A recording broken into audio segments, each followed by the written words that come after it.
Hi, beautiful souls. This is Sadhana, and welcome to my channel. Today, we're going to do an unboxing of the new edition of the Pagan Tarot. I do have an old version of this deck with borders, which I will show you a bit later. I also want to right out there put a disclaimer: there is nudity in this deck, so if that is offensive to you, then please do not watch this walkthrough. There's a few reasons for ordering the new edition of this deck. One is that I wanted to have the more comprehensive guidebook, which I hope will explain some of the rituals and practices on the cards that I'm not familiar with. Also, this version of the deck is borderless, and so that is really exciting. So this is looks like it's a magnetic closure box. This deck is by Los Scarabeo. And just look at the front with the beautiful, beautiful pentacle. All right, the knot.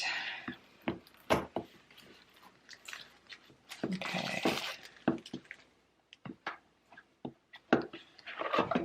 So the guidebook, I'm hoping, has background information on each of the cards. Yes, it does.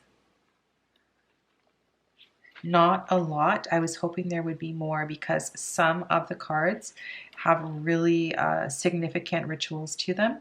So that is, I'm hoping that is explained in the guidebook.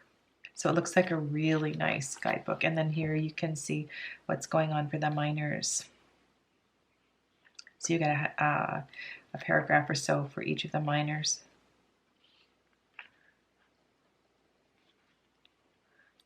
Nice. Yeah, so this is going to be 100 times better than the little white book. And then we will have the cards here. Okay, so let's move that to the side. This will lend itself really nice to edging in purple or possibly gold.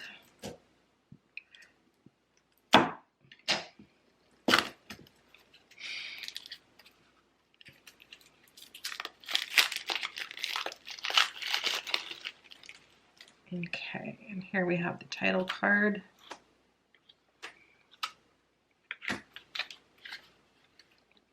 Okay, and these are the backs of the cards. Typical Llewellyn, Los Scarabeo cardstock. Okay, so quick change of plans. I decided to pull out the original deck from 2003 so we could look at the two decks side by side, because why not? Because I know this one is still available on Amazon, and so you have the choice of purchasing the new version, which is borderless, and the older version, which is probably going to be given away at really good prices. This is the old back. So the old back had the two pentacles with the moon on it, and then here you have the new version. It's got this lovely little swirly thing here, and this is a much deeper kind of royal purple. You can also see that the cardstock is quite different. This is a much higher pile than this deck here. So yeah, so let's go through side by side, and I have had a quick glance at the expanded guidebook, which is really nice. And the story that this deck follows the story of the witch who's in the Fool. And it kind of takes her through her development, her experience in the coven, and moving between the material world and the spiritual world, and all the challenges that she faces in that. It's not a completely developed story, so there's some aspects that are kind of go unanswered, but for the most part, we follow the life of the witch here, pictured in the Fool. So here she is beautiful. I love this card. So she's in this kind of starry sky here. We've got her white cat, and she has her eyes closed. I think in the guidebook it says she's blindfolded, but I don't really see a blindfold on her here. And then in the Magician, we have the drawing down of the moon ceremony. So it's really beautiful with her left hand raised up towards the moon.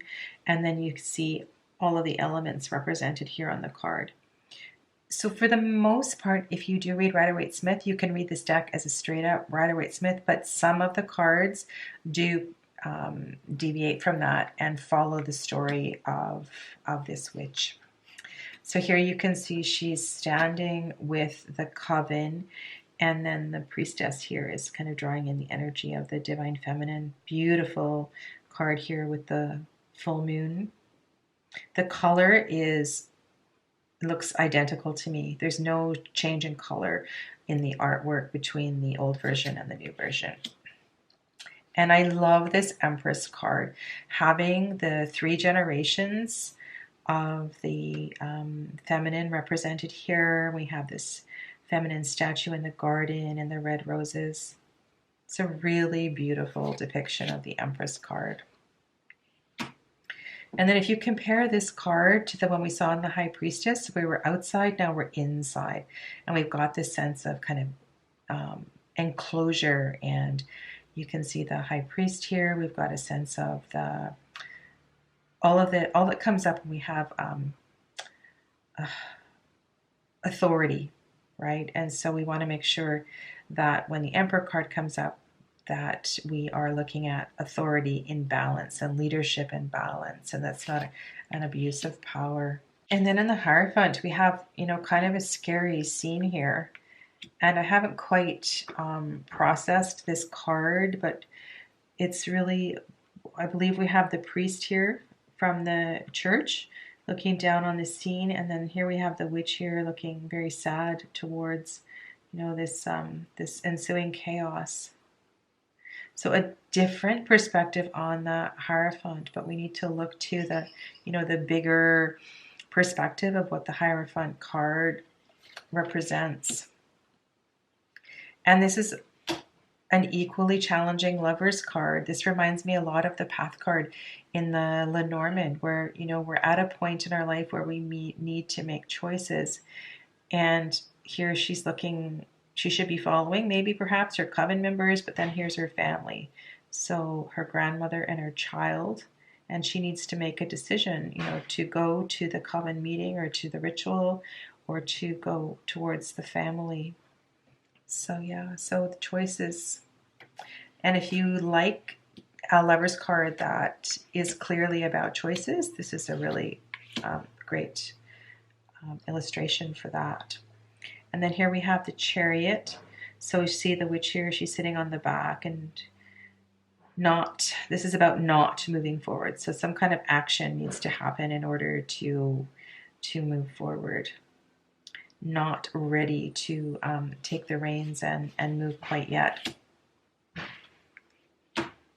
Beautiful Strength card. You can see she is in communion with the animals here. There's no effort. There's like this beautiful, peaceful energy between the witch and all the animals. I love that Strength card. The color does look a little different on this Hermit card. These yellows really pop out here. So, according to the guidebook, she is writing a spell. She's writing a spell to help with plant growth. And she's here inside her, at her desk with all these spell books around and all her reference material. And she's trying very hard to master a spell. Not to master a spell, to create a spell.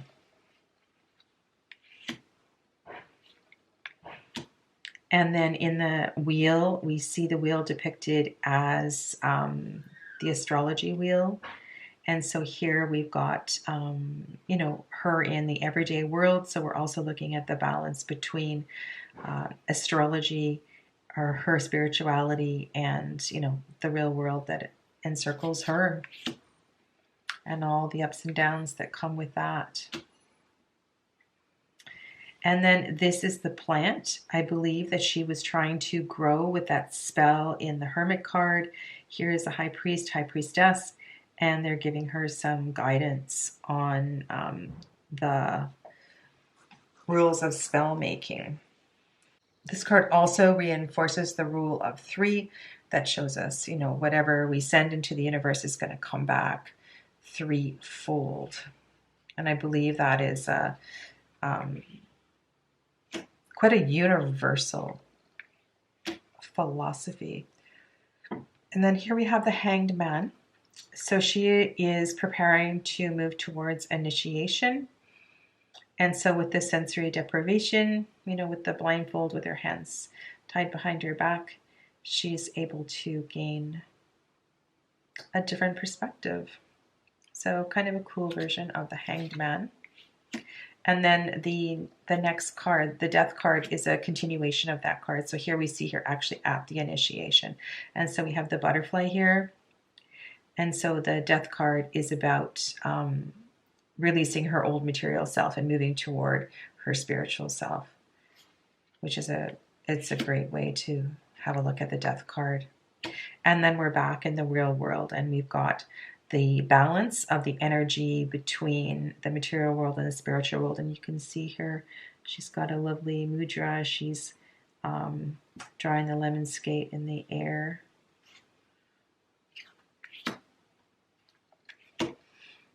And the Devil.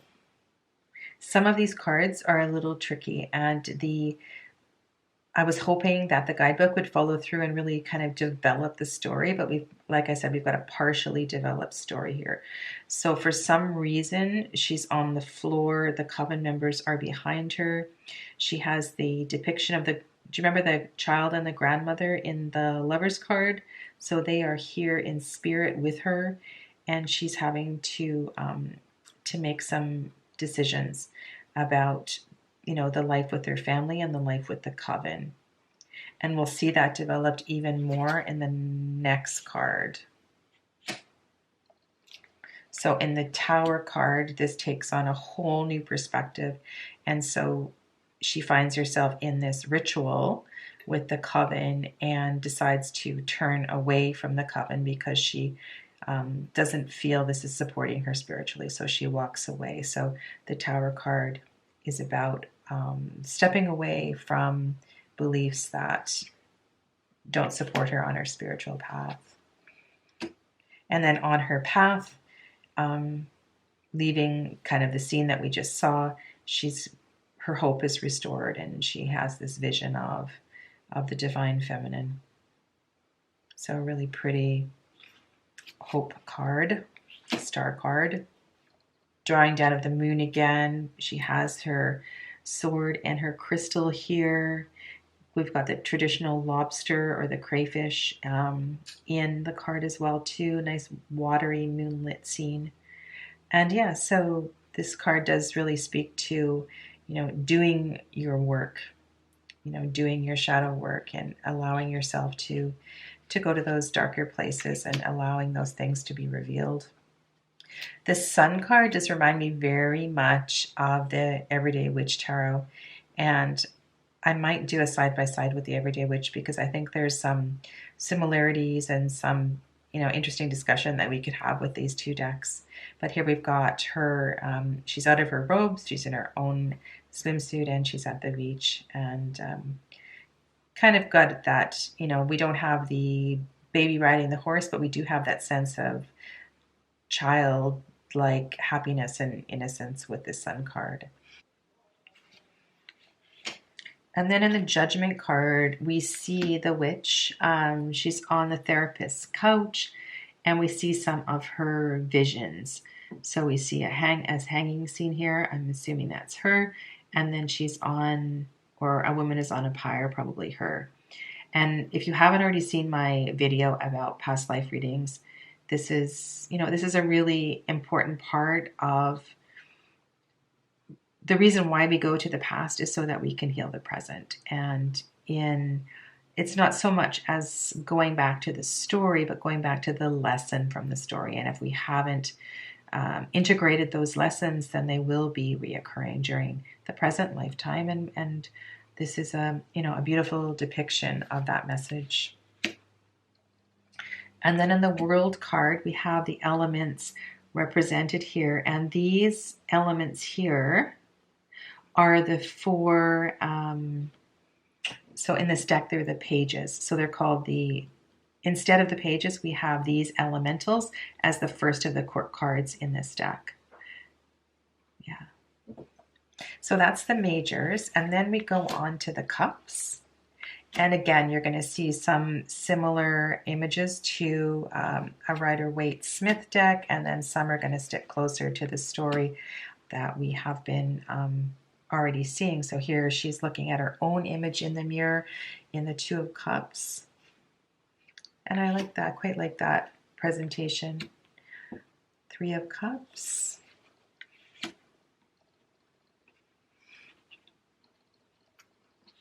Haven't shuffled this one yet. And then 4. So she's on a picnic blanket, very similar to a Rider-Waite-Smith image.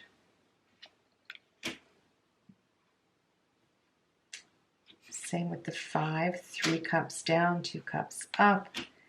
And lovely 6 of Cups. Look at this. So we have her daughter, perhaps. Excuse me, and the tea party. So she's able to, you know, reflect on her own childhood as well as enjoy the experience of, you know, the being in that kind of childish play. 7 of Cups. So this is kind of a different 7 of Cups. She's deep in meditation here. And this looks like through this experience of meditation, she's going to have no problem making a decision, and that she will find her happiness and her solution through the meditation.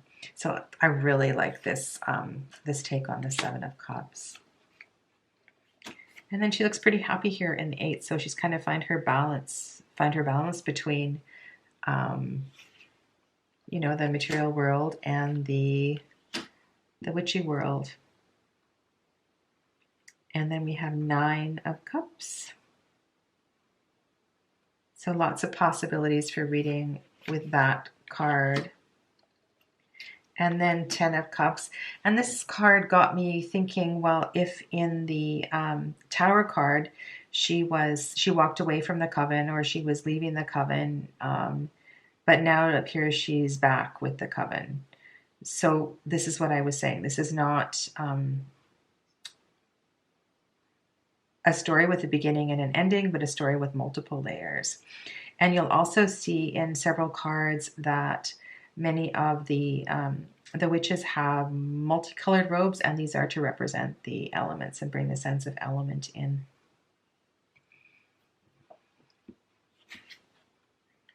Looks really, really nice in the borderless version. And so here is the first court. This is the Undine, the element of water. And so instead of pages, like I said, you're going to see elements for the first court card.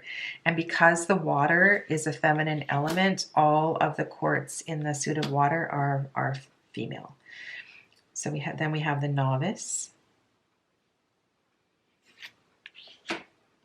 And then the initiate. And the elder. So this reminds me a bit of the Gaian tarot. I think it's the same similar titles on the court cards. And then we go to the pentacles.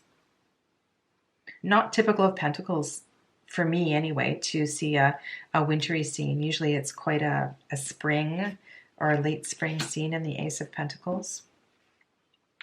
And here again, we've got some, you know, inner conflict between the material world and her coven in the spiritual world, and expectations and so forth. So bringing balance with the two between spirituality and the material world. And this is a beautiful, beautiful 3 of Pentacles. Look at all that energy that is being created by the power of 3. And then we see here the material energy, the material side of the Pentacles, and the perhaps excessive amount of things in her grocery basket, but she also is not looking very happy here in this. And I know we all often feel that way in the mall or the grocery store. It's a little overwhelming sometimes to be in that reality. 5 of Pentacles. According to the guidebook, this is an unemployment line.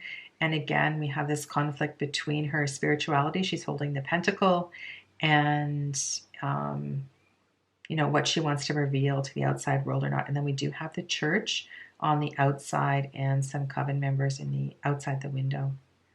So yeah, definitely a card of conflict there.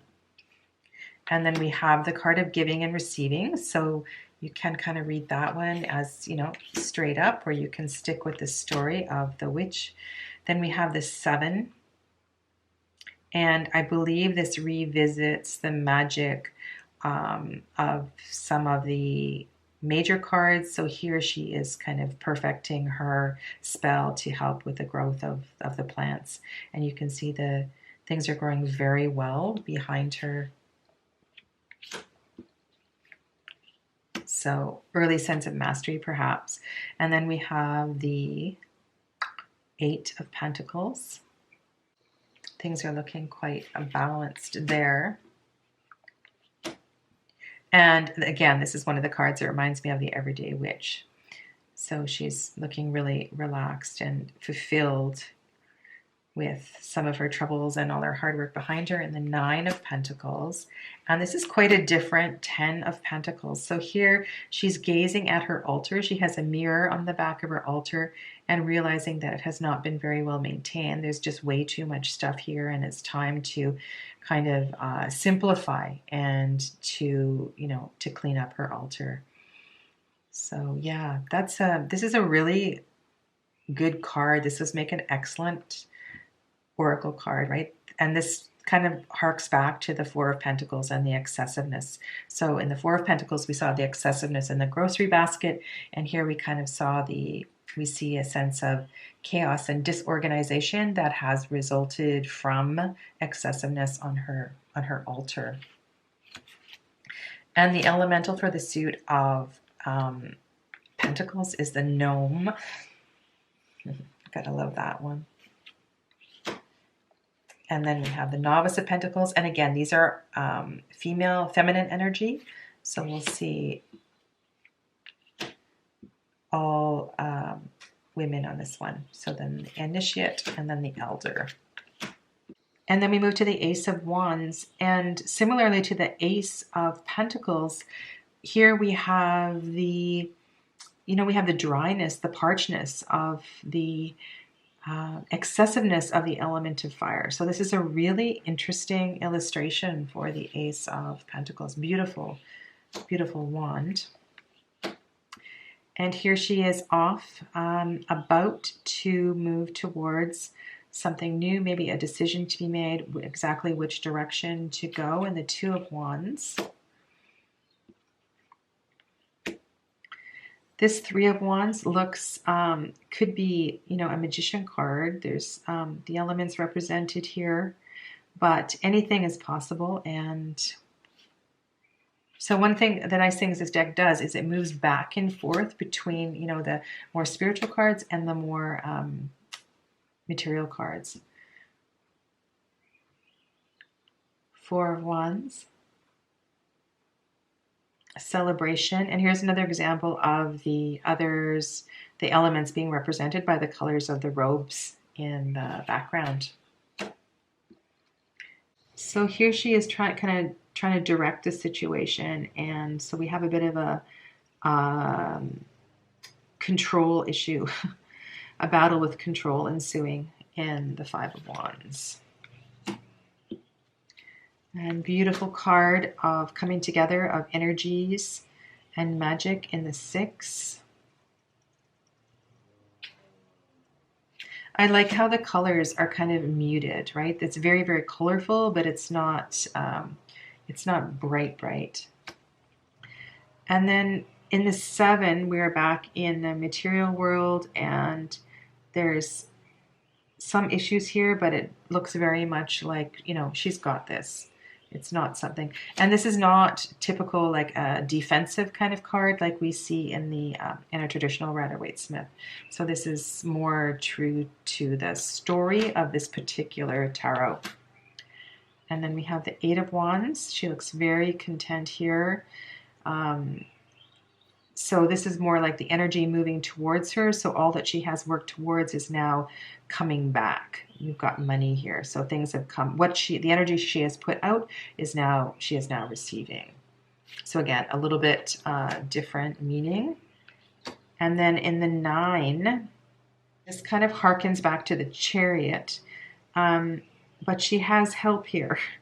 Look at the witches are around, kind of protecting or preventing the tow truck driver from taking the car. So there is some resolution here. So she has worked towards solving her problem. And lots of possibilities for how you could read this particular Ten of Wands. You could go traditional. You could speak to, she is cleaning up here after a ritual. So everybody has kind of left their mess behind and she's cleaning that up. So you could speak to a few different things here with this Ten of Wands. And then the elemental card here, we have the salamander, I believe. And then we have the novice. And so this is a masculine suit. So we're going to have males in the suit of fire, the initiate, and the elder. Looks like a very friendly elder of wands. And then the final suit is the suit of swords.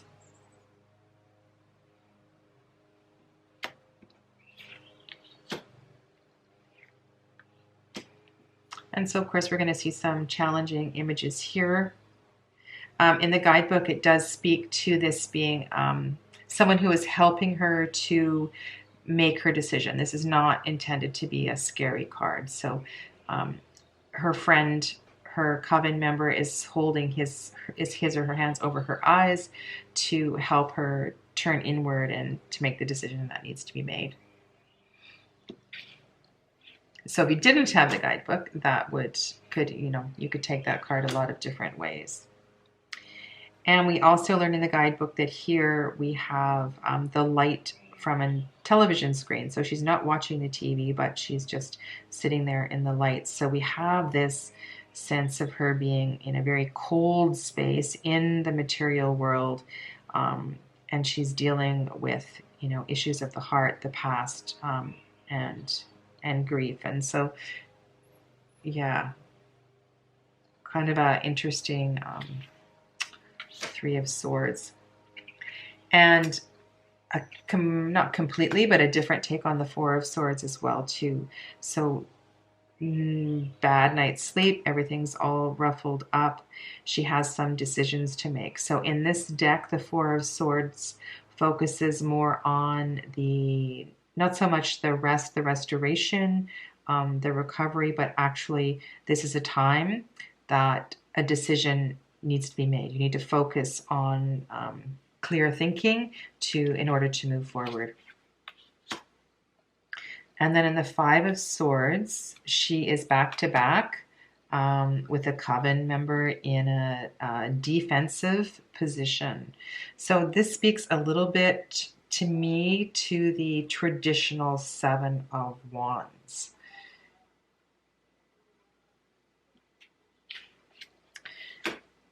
And this card I'm not really too happy about, especially the way it is worded in the guidebook. So in the guidebook, this speaks to escape. And I've always thought of the Six of Swords more as a choice.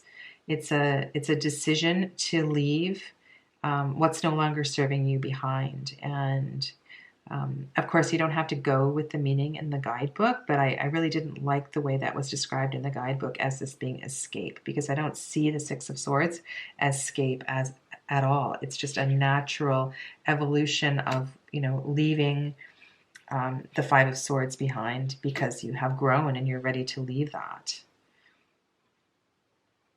And here's the Seven of Swords. Non-traditional meaning. She has moved toward, she was going to have a ceremony herself, and she arrives and finds that everything is provided for her. So completely, non-traditional meaning for that. So you would need to refer to the guidebook or just use your intuition just to see what you see in the picture. And then we have quite a traditional Eight of Swords and Nine of Swords.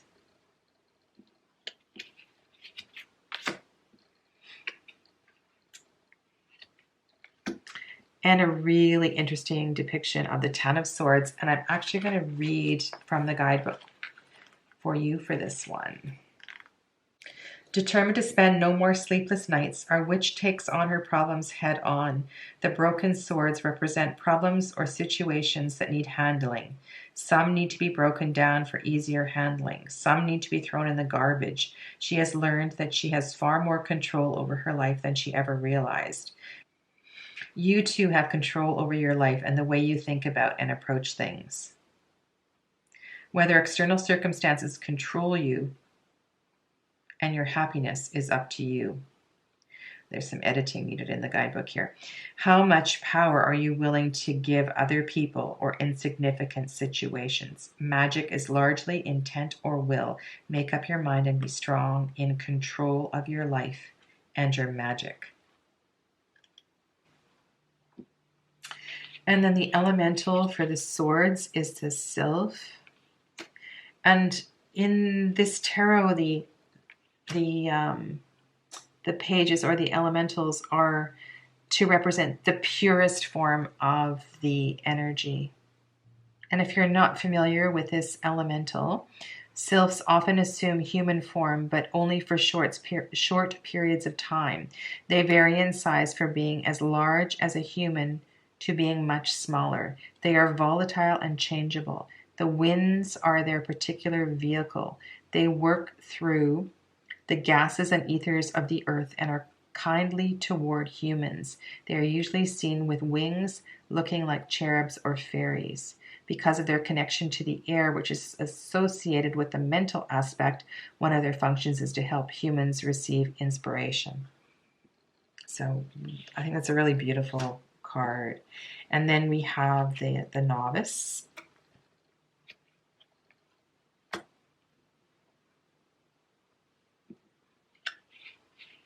And again, a masculine suit, so the humans are masculine. The initiate and the elder. So that is a walk through the Pagan Tarot, the version from 2003 and the new Borderless version from 2019. So let's just shuffle the new deck and draw one card to wind up this video.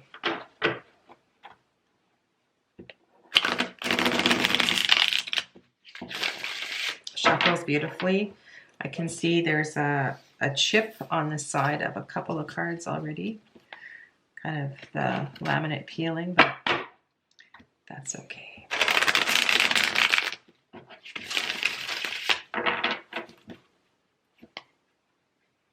Put a bow to these cards as well too.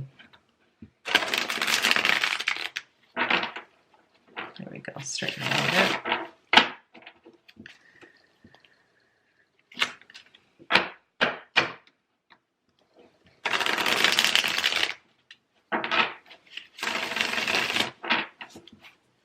The strength of this deck, as I see it, is in finding the balance between the spiritual and the material world. So that's the question I'm going to ask right now as I pull this card, and that is, what is the most important, takeaway from this that we need to remember in balancing our spirituality and the material world? Kind of an important card to wind up with today, I think. Personally, this speaks loudly to me. I know that often when I am deep in ritual, deep in my yogic practice or other spiritual practices, my family is far behind. And much like in this picture here, she has the energy of her child and her grandmother close to her, and perhaps she is in conflict and there's some important decision to be made here. And for me, this is just a reminder, to always be moving from the heart space and to be staying really true to who you are, because sometimes we find ourselves in situations where, we wonder how in the world we got there. I will leave you with that for today, and I look forward to reading your comments and questions below. Stay well, my friends. Namaste.